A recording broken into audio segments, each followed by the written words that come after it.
Saudações, pessoal, tudo bem com vocês? Obrigado mais uma vez pelos elogios do vídeo anterior. Esse vídeo aqui ele vai ser muito importante. A gente vai fazer uma listinha. Beleza, você aprendeu a categorizar suas despesas, você começou a ver que sobrou dinheiro para aplicação, e aí a gente vai ver sobre formas destinos para se dar para o dinheiro de aplicação, destinos para se dar para o dinheiro de investimento, destinos para se dar para dinheiro, na verdade. E eu criei aqui agora, meio que inventei agora, do pior para o melhor, destinos para o seu dinheiro. E você não precisa concordar com o meu jeito de pensar esses destinos, mas você tem que ter o seu jeito de pensar. Por quê? Porque a vida inteira você vai ser colocado diante de escolhas. A vida inteira você vai ser colocado diante de escolha, cada escolha é uma renúncia, e você tem que saber priorizar as coisas. E se você não tem uma lista de prioridades, o que acontece? Você fica exposto a ter que refletir e pensar toda vez na hora de tomar uma decisão, sendo que aquilo simplesmente já poderia ter pensado. Simplesmente sendo que aquilo já poderia ter sido pensado. Por exemplo, na cabeça de Fausto, eu tenho que explicar para vocês o que é tudo isso daqui, mas mesmo sem explicar, eu já consigo explicar o conceito. Mesmo que você não entenda o que é um fundo, o que é uma ação, o que é uma experiência na minha cabeça, você já tem que entender essa priorização de conceitos. Então, por exemplo, me sobrou grana, e começa a besta desse jeito aqui mesmo. Qual que é o pior destino que eu posso dar para um dinheiro? Vício. Então, assim, se eu estou jogando BDO não por entretenimento, mas porque é meu vício, ele é o pior destino para o meu dinheiro. Pérola seria o pior destino possível para o meu dinheiro. Se eu, de vez em quando, gosto de dar uma brisada em algum tóxico, esse seria o pior destino para esse dinheiro. Por quê? Porque o vício ele não é uma experiência. O vício ele não é uma experiência. E acima de tudo ele te faz mal. Então é pior do que um negócio ruim. Porque se você tiver um negócio ruim, vamos supor que eu abri uma paleteria mexicana. Então eu bato umas frutas no liquidificador, coloco numa forminha e coloco para vender por R$50 cada paleta mexicana, porque é muito mais chique do que um picolé. Passam 25 mil pessoas na porta da minha loja, e uma delas, uma vez por dia, compra uma paleta mexicana, que mal paga, quer dizer, que paga as frutas, mas não paga tudo que eu gasto de tudo que é refrigerador. Então, se eu abro uma paleteria mexicana hoje, quanto que eu vou gastar para abrir uma loja, para que essa loja fique funcional? Vamos colocar aí uns R$300 mil? 300 mil reais?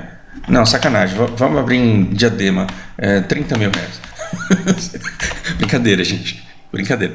Eu vou gastar R$30 mil na minha paleteria mexicana. E aí eu tenho as minhas despesas e as minhas receitas, e o meu negócio, ele dá prejuízo todo mês de R$3 mil. Por quê? Porque eu tenho que pagar um funcionário para ficar lá devendo, ele ainda come um monte de picolé, e eu vou não consigo pagar minha conta de energia elétrica com o dinheiro que eu tiro do negócio. Então todo mês eu vou perdendo R$3 mil. O que é isso daqui? É um destino horroroso para o meu dinheiro. E o negócio ruim, ele é ruim por natureza. Uma paleteria mexicana, uma locadora de fita de videocassete, é um negócio ruim por natureza. Ele não vai ficar bom a semana que vem só porque a economia vai melhorar. Se a economia melhorar, as pessoas vão continuar sem querer pagar R$20 numa paleta mexicana e vão querer continuar não alugando fitas cassete, porque elas assistem Netflix. Você vai colocar um DVD, Blu-ray para vender, original, na porta da sua casa, os caras não vão comprar.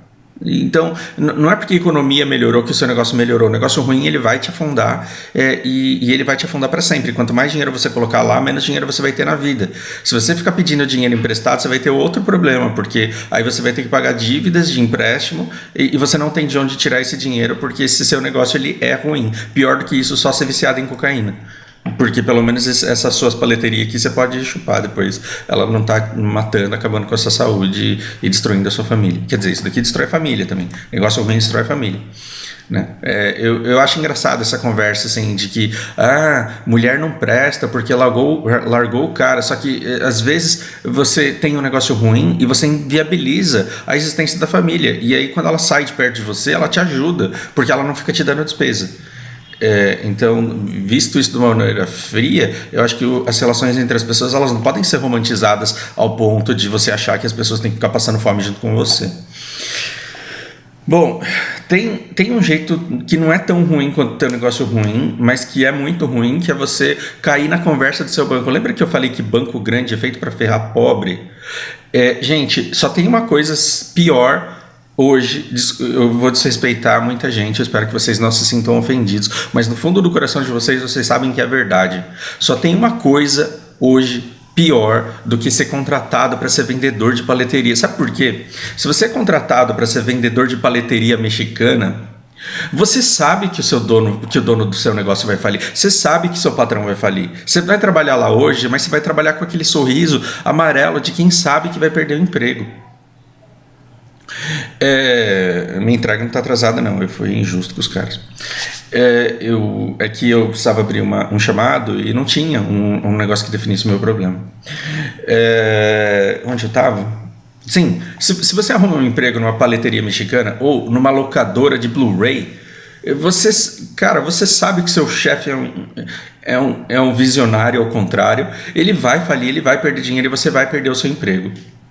Tem uma coisa que é quase tão ruim quando ser contratado para trabalhar numa paleteria mexicana, que é ser gerente de banco hoje em dia, gerente de banco grande, gerente de banco Bradesco, gerente de banco Itaú, gerente de banco Santander. O cara tá lá, ele não é necessário, por quê? Porque você faz tudo no aplicativo, no home banking ou pelo telefone, sei lá, fone fácil, não sei o que. O cara não precisa estar lá. E para que ele está lá? Para te vender consórcio, para te vender título de capitalização, para te vender uns negócios que o cara sabe que não presta. Imagina você ter que conviver com o conhecimento de que você vende um produto que você sabe que vai ferrar a vida do cara. É a mesma coisa de você vender uma paleteria mexicana para uma criança de 5 anos. E você sabe que essa criança é pobre. É diferente de vir um burguesinho que acabou de sair do Iguatemi, que tem R$500 no bolso, e ele vai lá te dar 20. Para esse cara você tem que vender paleteria mesmo. Mas quem vem é aquela criança que tem uma mãe, que tem uma avó, que tem uma vida sofrida. E aí ele pega R$20 e te pede uma paleta, dá vontade de falar: moleque, vem embora daqui, cara. Compra um geladinho de 50 centavos, não gasta o dinheiro da sua avó aqui. Um cara vendendo para você um título de capitalização, um consórcio, ele está te vendendo um negócio que não vai dar dinheiro, que vai te dar prejuízo, que é horroroso, que qualquer investimento no mercado é melhor, mas ele está lá. Ele está lá. E é por isso que ele te olha com aquele olhar de: oi, o que você acha de aproveitar essa oportunidade de pegar esse pique de carnaval? Mano, título de capitalização é perder dinheiro. Você não quer fazer isso. Tem coisa melhor do que você ter um título de capitalização, que é dinheiro no colchão. Aí você fala para mim: não, Fal, você tá errado. O dinheiro no colchão, ele tá perdendo para a inflação, mas pelo menos ele tem a vantagem da liquidez. Se der um apocalipse zumbi, se acabar a eletricidade no mundo, os caixas eletrônicos pararem de funcionar, essas maquininhas pararem de funcionar, você vai ter dinheiro. Mas não faça isso não, tá? Porque a probabilidade disso acontecer, quer dizer, pelo menos não tenha muito dinheiro, porque não faz muito sentido hoje em dia. Vocês lembram quando... Desculpa, eu vou talvez dar gatilho aqui, mas vocês lembram da desgraça que aconteceu quando teve aquele acidente elétrico? Qual foi o estado? Agora eu não lembro se foi Amapá. Eu sei que teve um lugar que estourou uma parte lá da rede de distribuição elétrica e os caras ficaram sem energia elétrica por uma semana. E aí toda a carne que eles tinham no congelador estragou, e os caras não tinham eletricidade para bombear a água, e os caras não podiam ir no mercado, cara, porque o mercado estava fechado por falta de eletricidade. Nessa hora, o dinheiro no colchão é melhor do que um título de capitalização. Porque o título de capitalização, ele não está te rendendo porra nenhuma, é muito pouco. Ele está perdendo para a inflação, aliás. E você não pode sacar. Então, pelo menos, o dinheiro no colchão ele tem alguma liquidez, mas não tenha muito, porque senão você vai perder para a inflação. O que é a inflação? Procura no Google o que é inflação, você vai ter milhões não, estou exagerando, mas milhares de pessoas que vão te explicar isso de maneira técnica, didática. Encontre um gerador de conteúdo com quem você simpatize, que você goste e assista dele e dê bastante atenção a esse assunto.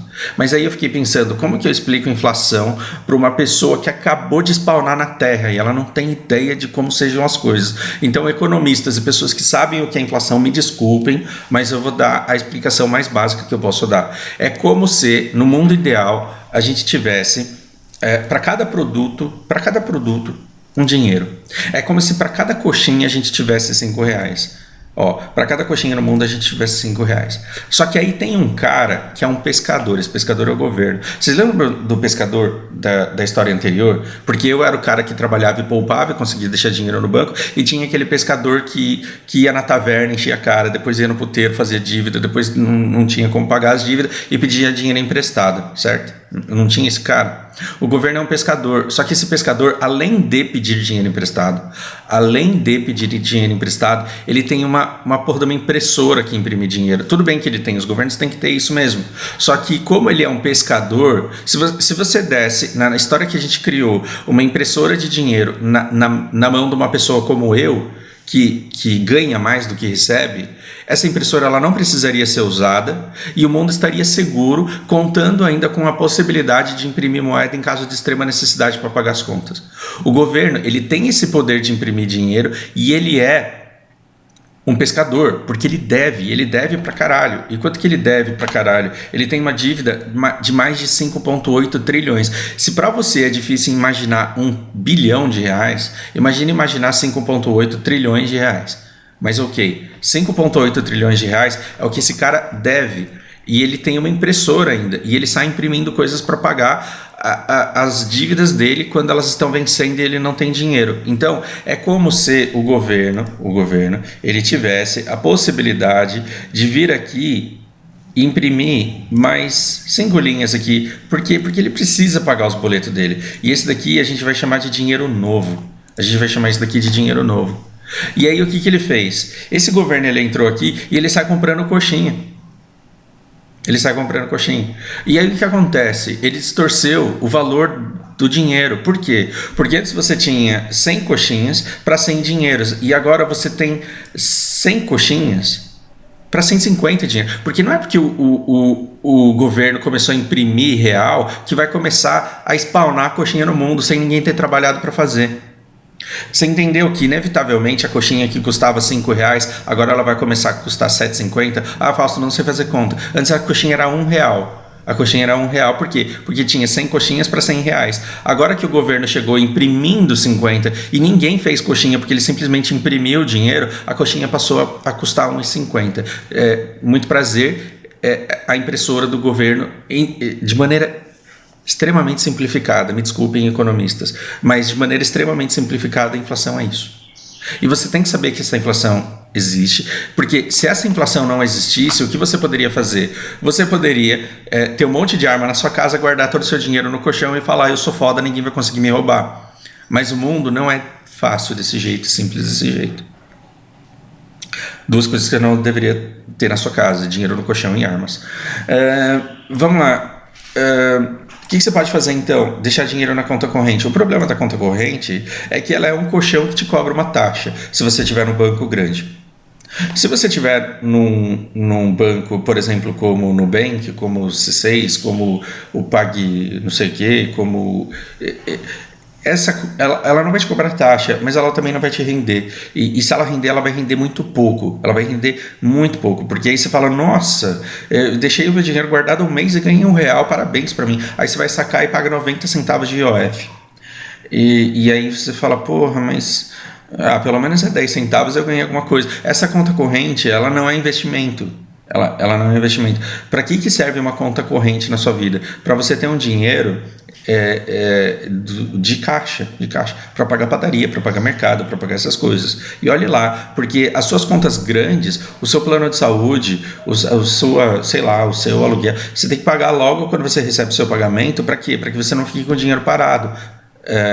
Ou então você tem que fazer isso com saques de investimento programado.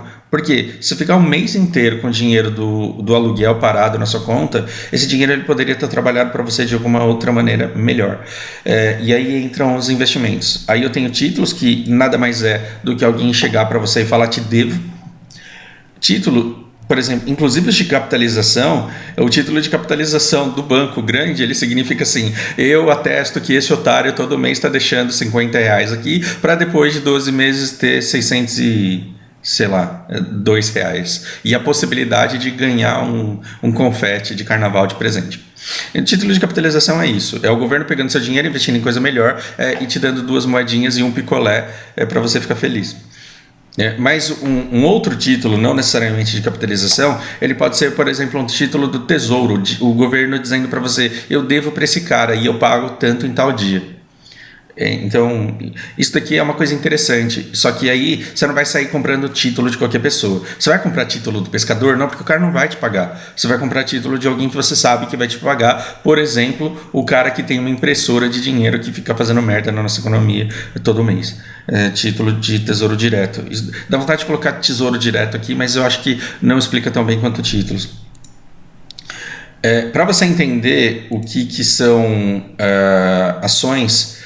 Para você entender o que são fundos, você tem que entender o que são ações. Gente, ações são pedaços de empresas. Ações são pedaços de empresa. Então, o que é um pedaço de empresa? Lembra que eu falei da paleteria mexicana? Você vai investir, se eu chegasse e perguntar para você: você quer 10% da minha paleteria, o que você vai fazer? Você vai dar um sorrisinho e falar: vamos ver aí, e vai virar as costas e vai sair correndo, não é assim?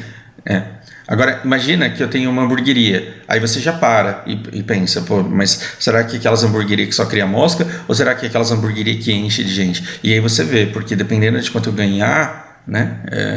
Então, aí você fala: eu vou comprar, sei lá, 0,5%, eu vou comprar 0,5% do podcast do Flow. Você fala: cara, o podcast do Flow bomba, os caras ganham dinheiro pra caramba, então eu quero, porque eu sei que os caras ganham dinheiro, mas também depende, tem que ver quantos que os caras estão cobrando. Se o cara me cobrar muito dinheiro por isso, aí não, porque vai que amanhã os caras falam uma merda e são cancelados, e aí eu perco tudo que eu tenho. Então, ações são pedaços de empresa que você compra. Então vamos, por exemplo, colocar aqui ações recomendadas para agosto de 2021.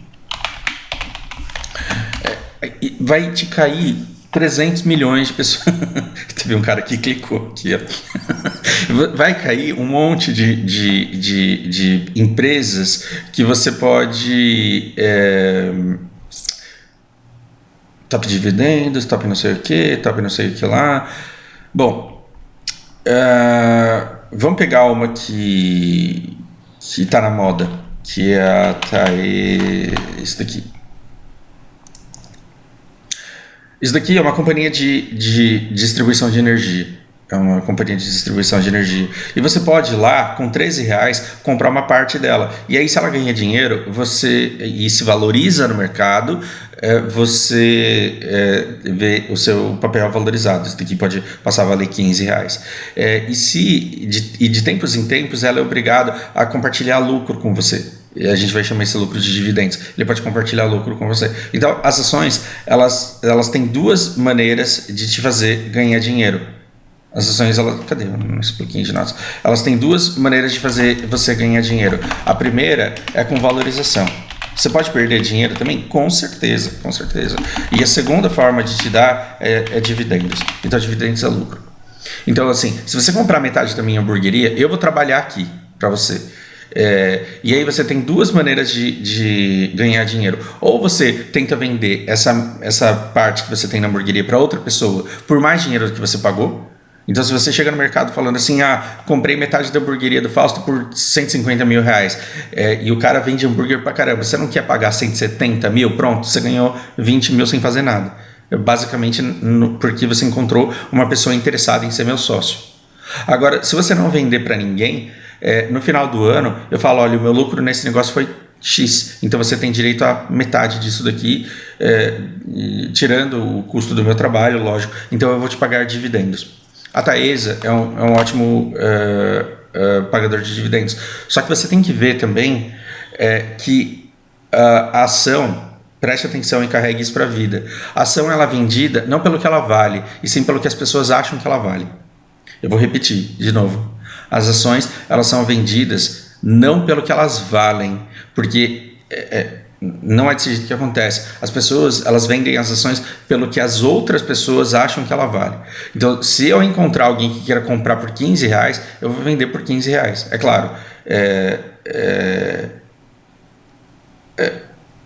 Eu vou colocando ações igual ao mercado de BDO, gente. É igual ao mercado de BDO. Se as pessoas quiserem comprar mais do que vender, todo cara que colocar para vender por mais caro lá, se eu colocar por 14 e deixar claro que eu só vó vender se o dia que chegar por 14, essas pessoas elas vão tomar essa decisão, se elas querem comprar por 14 ou não. Isso vai fazer subir ou descer. Só que essa especulação é muito engraçado, porque o que a gente tem hoje? A gente tem não só o que a empresa vale, o que ela está trabalhando, o que ela está pagando. A gente tem não só as avaliações financeiras, mas a gente tem um mundaréu de gerador de conteúdo falando de recomendação.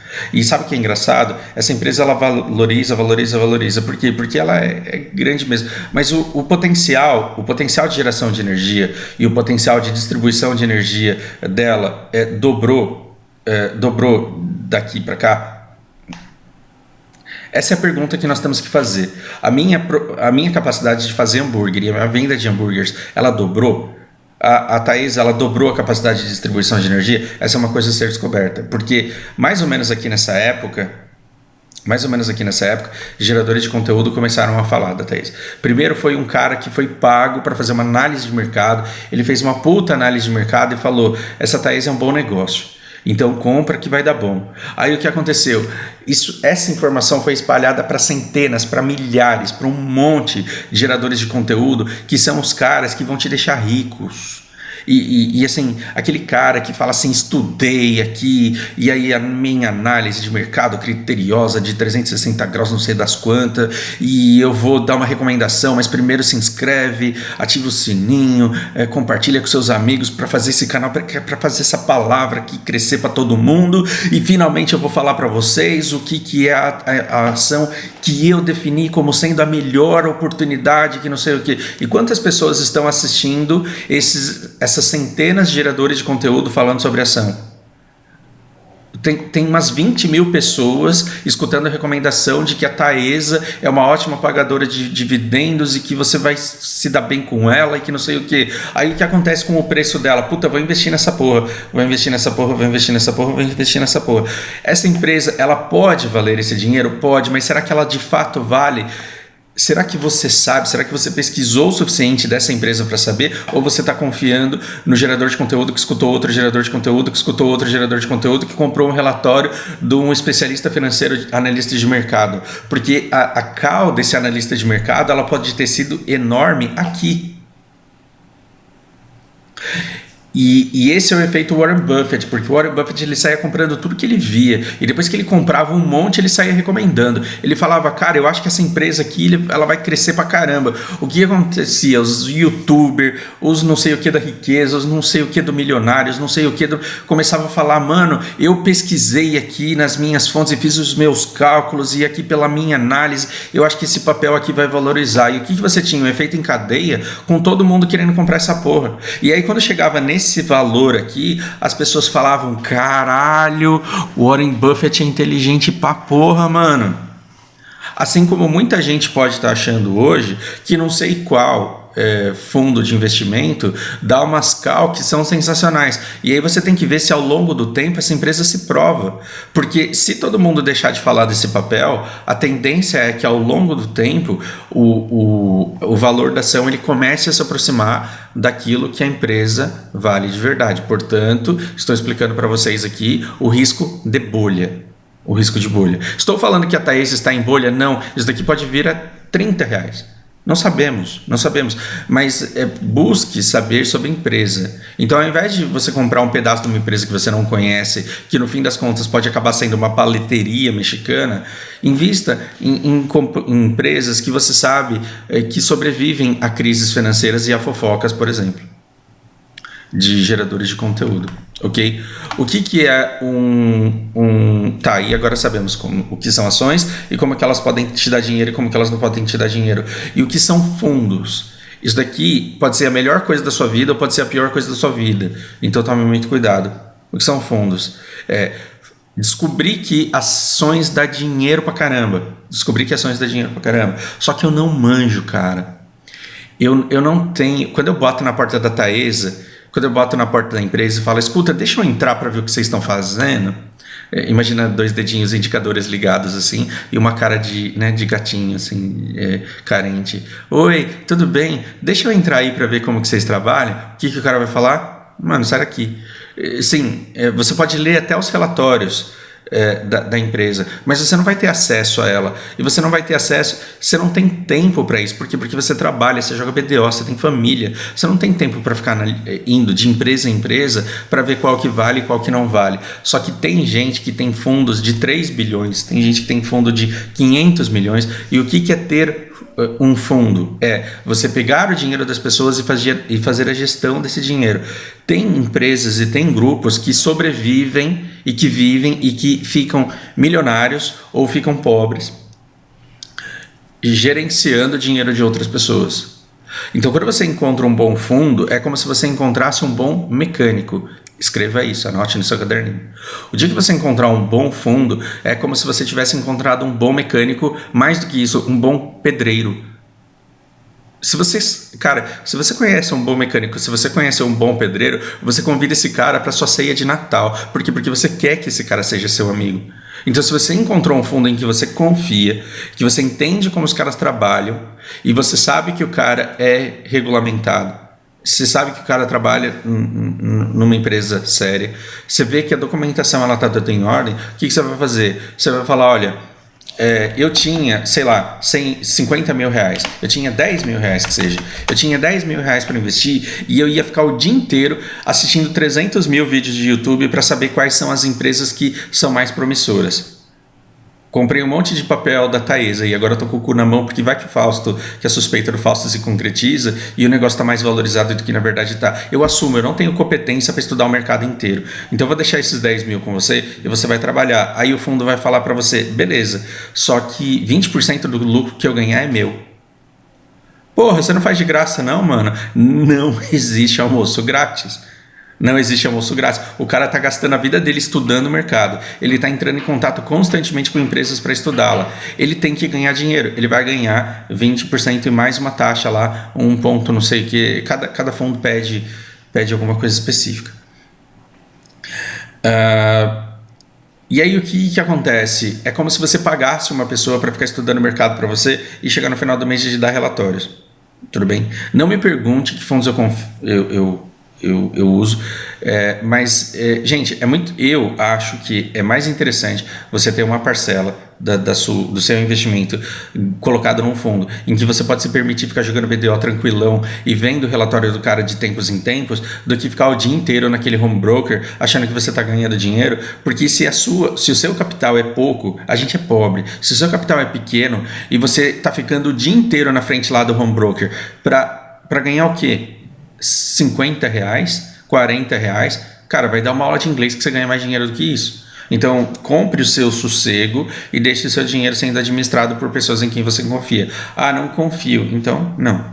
Agora, eu gostaria de dizer para vocês o seguinte, que a riqueza é quando você tem usufruto aquilo que é importante para você, que você quer consumir, e quando você pode viver, isso é definição de Fausto, não tem que ser a sua definição, e não é definição de riqueza para o mundo.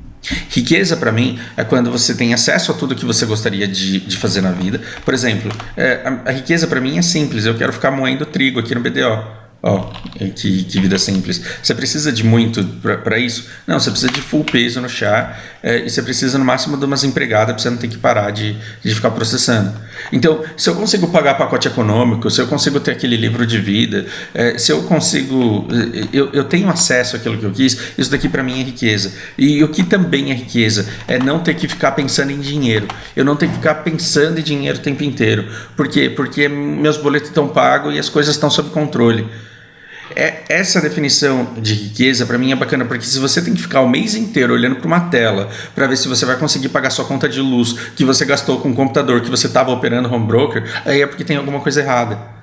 Então você pode gastar o seu tempo com alguma coisa que seja mais prazerosa. Por exemplo, você pode gostar tanto de fazer pudim que você pode fazer pudim para vender. Você pode vender tanto pudim que o lucro do pudim ele pode ser superior ao lucro dos papéis que você tem investido. E aí, ao invés de você ficar operando ações, você fica operando fundo. Agora, se você gosta, se você tem tesão por